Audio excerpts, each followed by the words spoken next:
एक गांव में एक ब्राह्मण रहता था। वह पुरोहिताई करता था।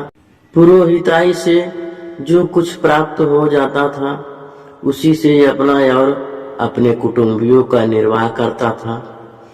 एक दिन ब्राह्मण एक अन्य गांव में पूजा कराने के लिए गया। जब वह पूजा समाप्त हो गई तो यजमान ने ब्राह्मण को दक्षिणा के रूप में एक बकरी प्रदान की। बकरी बड़ी मोटी ताजी थी। ब्राह्मण बकरी को कंधे पर लादकर अपने घर की ओर चल पड़ा। मार्ग में उसे 3 धूर्त मिले।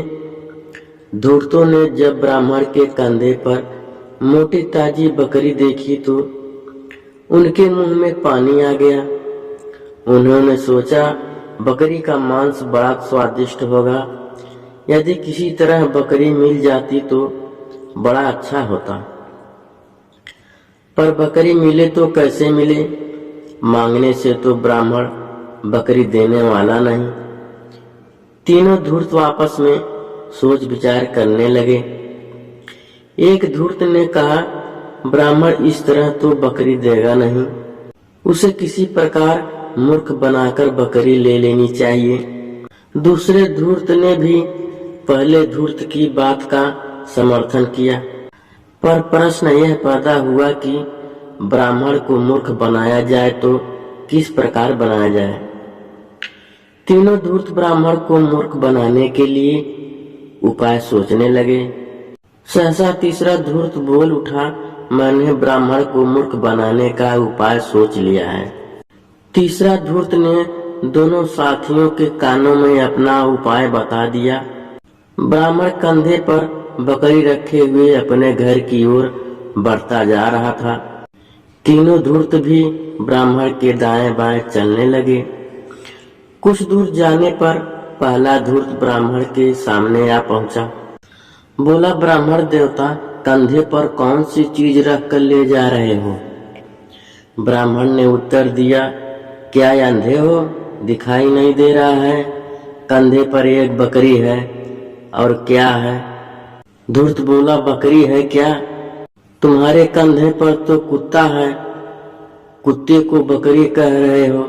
अरे पागल तो नहीं हो गए हो? राम राम, ब्राह्मण होकर कंधे पर कुत्ता लादे हो। लोग देखते होंगे तो क्या कहते होंगे? ब्राह्मण ने उत्तर दिया, सचमुच तुम अंधे ही हो, तभी तो बकरी को कुत्ता कह रहे हो। जाओ जाओ अपनी आंख का इलाज कराओ, भाई यहाँ से जाओ। पहला धूर्त बोला, मुझे क्या, तुम कंधे पर बकरी लादो या कुत्ता, मैं तो तुम्हारे भले के लिए कह रहा हूँ।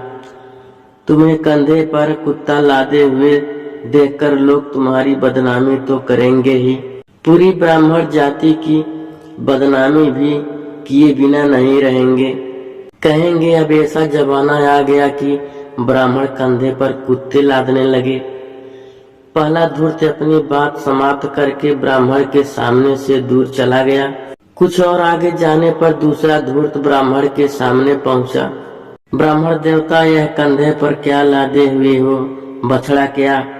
बछड़े की टांग टूट गई है क्या?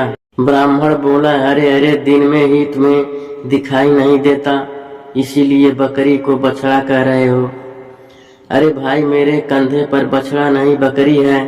बकरी है, मुझे दक्षिणा में मिली है। दूसरा धूर्त बोला, ब्राह्मण देवता, लगता है तुम्हारा सिर फिर गया है, इसीलिए तुम बछड़े को बकरी कह रहे हो। मैं तो साफ साफ देख रहा हूँ तुम्हारे कंधे पर बछड़ा है।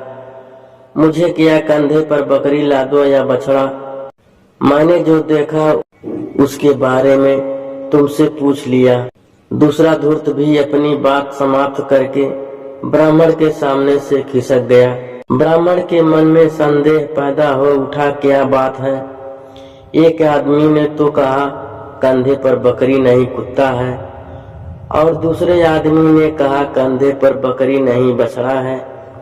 क्या सचमुच में मेरे कंधे पर बकरी नहीं कुछ और है? कुछ और आगे जाने पर तीसरा धूर्त भी ब्राह्मण के सामने जा पहुंचा। बोला, वाह वाह, ब्राह्मण होकर कंधे पर गधी का बच्चा लादे हुए हो। राम राम, कैसा समय आ गया है। ब्राह्मण बोला, क्या कह रहे हो? मेरे कंधे पर तो बकरी है, तुम बकरी को गधी का बच्चा बता रहे हो, अंधे हो क्या?